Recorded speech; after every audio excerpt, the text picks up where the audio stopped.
Airport पर चल रहे थे। अब लेजेस एयरपोर्ट 120 किलोमीटर की दूरी पर था। जहाज 30,000 फीट तक नीचे आ गया था। अब अगर जहाज ग्लाइड करते हुए एयरपोर्ट तक नहीं पहुंच पाता तो उसे पानी में ही लैंड करना पड़ता। इसलिए क्रू मेंबर्स ने तुरंत पैसेंजर्स को प्रिपेयर करना शुरू कर दिया। लेकिन पानी में लैंड करना काफी खतरनाक होता है, क्योंकि इससे पैसेंजर्स को काफी मुसीबतों का सामना करना पड़ता है, और अगर बच भी गए तो पानी में भी डूब सकते हैं। अब भारी कमर्शियल प्लेन को ग्लाइड करना काफी मुश्किल होता है। सब कुछ प्लेन के कंट्रोल पर निर्भर था, जिसे पायलट मैन्युअली लिवर से कंट्रोल कर रहे थे।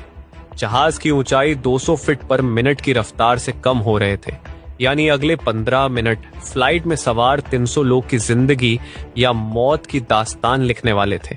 कुछ मिनटों बाद जहाज और एयरपोर्ट के बीच का डिस्टेंस 15 किलोमीटर तक पहुंच चुका था।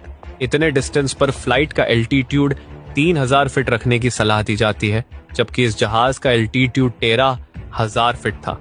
लेकिन अगर कैप्टन फ्लाइट को आगे की तरफ झुकाकर एल्टीट्यूड को तेजी से कम करते तो 19% चांस थे क्रैश लैंडिंग के।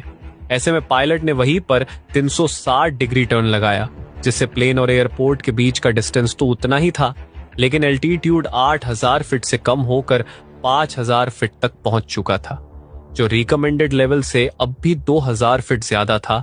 लेकिन अब 360 डिग्री टर्न लगाना पॉसिबल नहीं था। इसलिए पायलट ने प्लेन को एयरपोर्ट के रनवे की तरफ मोड़ा और फिर जिगजैग टर्न्स लगाए।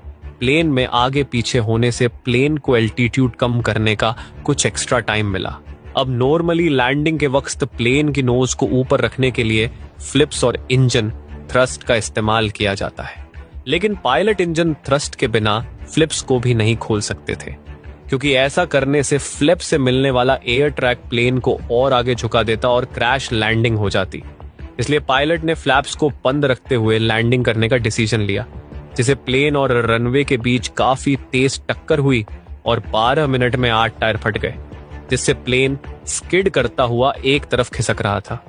लेकिन कैप्टन ने बड़ी ही सूझबूझ से धीरे धीरे ब्रेक लगाई और आखिरकार प्लेन रुक गया। लेकिन